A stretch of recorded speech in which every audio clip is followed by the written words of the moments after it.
They gathered to see where the axe would fall. Cue the Chancellor.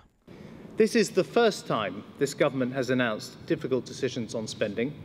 It will not be the last. He then cleverly handed over the meat of the cuts to his deputy. Department for Transport, 683 million. Communities and local government, 780 million. Local government DEL, 405 million. Business, 836 million. And why was it clever? Well, who would want to be the bearer of such bad news? The Treasury men were telling the country it's skint, and if its deficit doesn't get sorted soon, Britain could end up on the scrap heap with Greece. So, child trust funds have gone. Ministers will have to use second-class transport. Their perks gone. Olympic budgets have been cut. Government contracts are going to be renegotiated.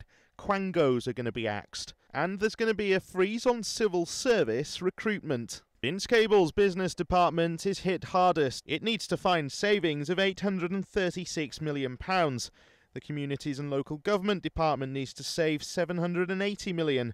The Scottish, Welsh and Northern Ireland offices, they need to find £704 million. Transport £683 million and education £670 million. During the election campaign, the Liberal Democrats said making these cuts this year would result in a double-dip recession. So what exactly has changed? We had the advice both from the Treasury and the Bank of England at that time at the negotiations that the £6 billion would not be a risk to the recovery. Actually, we concluded during that period of negotiation that early action to reduce the deficit was going to be necessary either way. So David Law says that Treasury officials advised them that the £6 billion cuts were needed.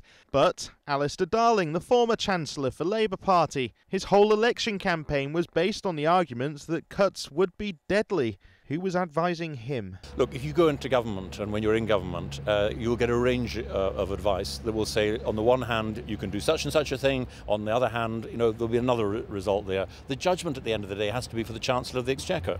Now they're in a coalition together, they're singing off the same hymn sheet.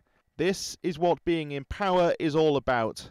And so the cuts have begun, but they're nowhere near the starting line yet.